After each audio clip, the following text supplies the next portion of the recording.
Chers frères et sœurs bien-aimés du Christ, vous les vivants, je l'espère, c'est incroyable comment le mal attire et est contagieux, plutôt que le bien qui reste tout souvent discret, caché, secret.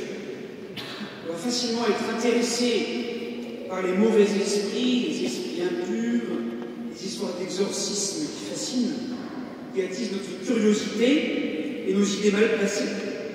Et en revanche, l'Esprit Saint, l'Esprit de Dieu, on ne lui fait de la place, on en parle, on ne le prie que quand on y pense, quand on a le temps, et encore. Terrible paradoxe du cœur de l'homme blessé et tourné vers lui-même et tenté par le mal.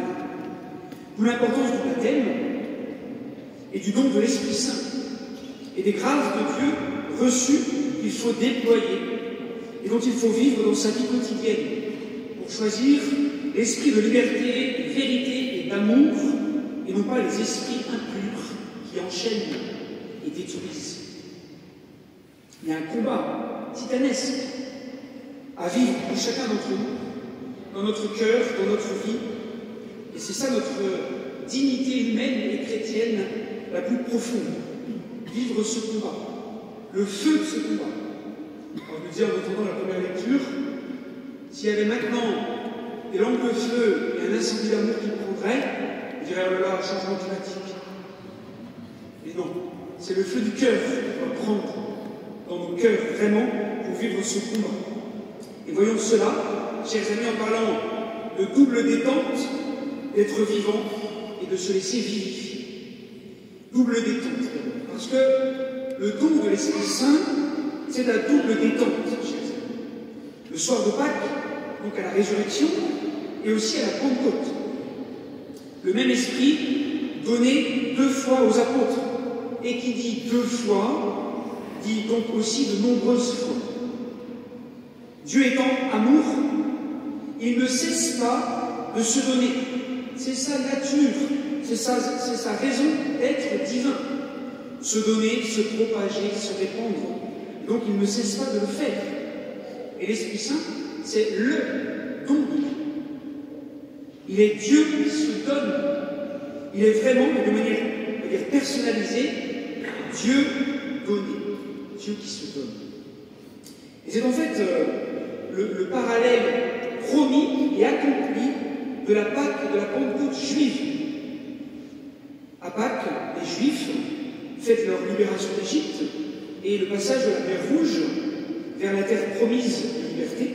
Puis à la Pentecôte, ils fêtent le don de la loi sur le mont Sinaï, le don des 10 commandements de Dieu, gravés sur les tables en pierre, qui donnent le cadre pour garder, développer et vivre cette liberté donnée par Dieu, afin de porter du fruit, étant fidèle à Dieu. Et tout cela s'accomplit en vérité en Jésus-Christ et en son corps, l'Église, dont nous sommes les membres. À Pâques, Jésus passe de la mort à la vie, car il s'est donné et livré librement par amour pour tous les pécheurs que nous sommes. Et à la Pentecôte, il donne de nouveau et en surcroît son Esprit Saint à son peuple, c'est-à-dire la nouvelle loi d'amour gravée, non pas sur les pierres, mais sur les cœurs et dans les âmes, pour que nous soyons vraiment libres et que nous n'ayons plus peur de la mort, peur qui nous maintient esclaves.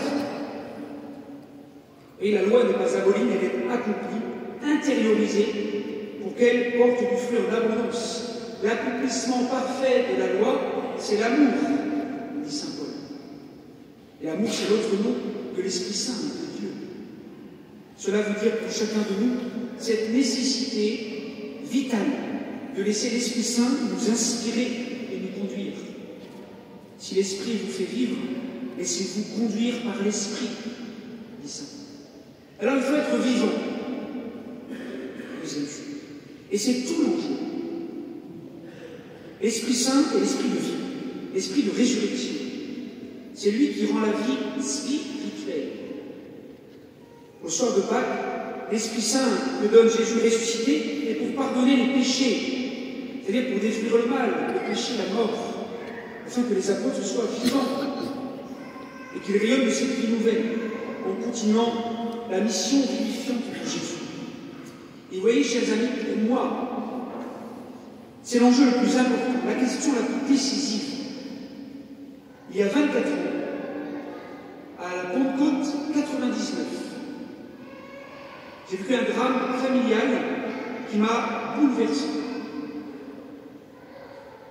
Et dont je crois le Seigneur, qui ne veut pas le mal, mais peut s'en servir pour un bien plus grand si on lui fait confiance, et il s'en est servi pour susciter en moi un désir immense de vie, d'être vraiment vivant, et qui m'a progressivement conduit à lui, le Christ, le vivant, le Dieu des vivants, lui qui est le chemin, la vérité et la vie.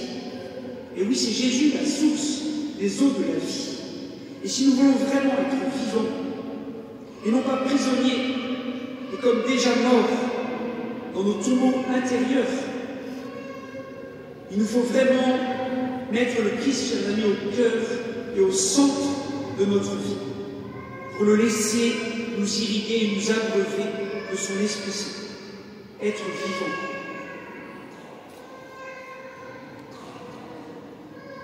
Le bien vivant.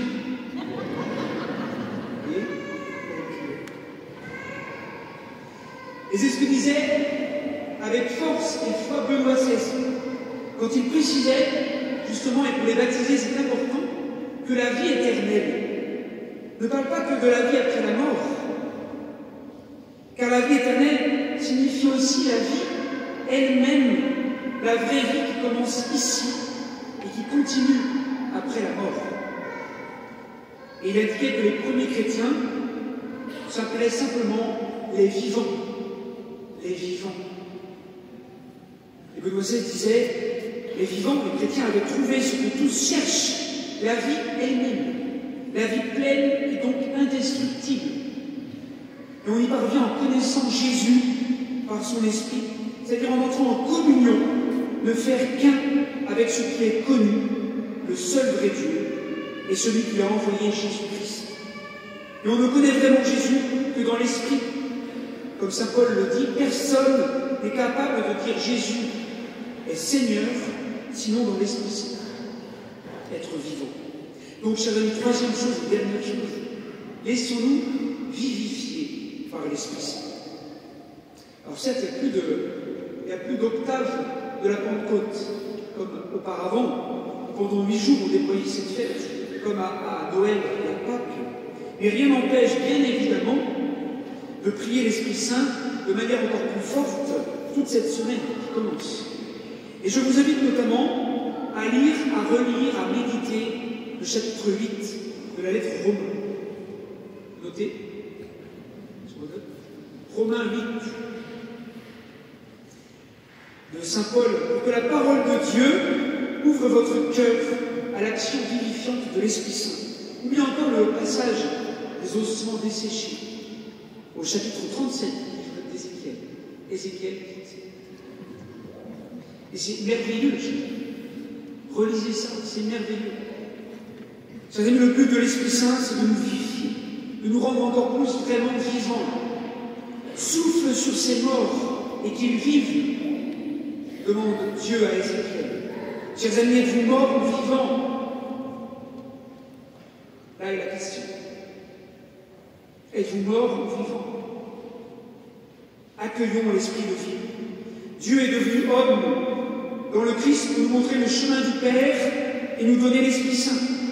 L'Esprit Saint est présent en nous et vient nous transformer dans l'amour de Dieu, jusqu'à transformer le pain et le vin en corps et sang de Jésus. Tout transformé dans l'amour de Dieu. Et que Dieu se fasse nourriture et ainsi demeurer encore plus en nous, qui mange ma chair et boit mon sang, demeure en moi et moi en lui. Le pécheur pardonné est vivifié, l'enfant baptisé est vivifié, le pain et le vin sont vivifiés et transformés pour nous donner le pain de vie, la vie de Dieu, Dieu réellement présent.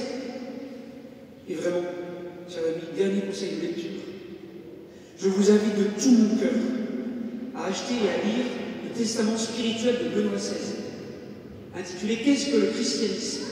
Qu'est-ce que le christianisme? Personne n'en parle. Personne n'en parle. Mais c'est d'une profondeur et d'une puissance incroyable pour nourrir la vie spirituelle, notamment sur l'Eucharistie et la communion. C'est vraiment là, chers amis, le cœur de notre foi qui nourrit tout le reste. Se laisser vivifier par l'Esprit Saint. C'est donc aussi prendre les moyens, tout ce qui dépend de nous, pour se laisser vivifier. Pas de paresse, pas d'excuses, pas de fuite ou de démission. C'est notre liberté et notre responsabilité de tout faire pour laisser faire Dieu et laisser l'Esprit Saint nous vivifier. Nous sommes trop souvent morts. Alors accueillons le souffle de vie, le souffle de l'Esprit. Viens des 4 vents, Esprit, souffle sur ces morts et qu'ils vivent. Chers amis, demandons à la Vierge Marie, comblée de grâce, remplie de l'Esprit Saint, la nouvelle Ève, la mère des vivants, de nous aider à vivre de l'Esprit Saint et de ses dons pour donner, pour partager, pour rayonner le Christ au monde entier. Je vous salue, pleine de grâce. Le Seigneur est avec vous.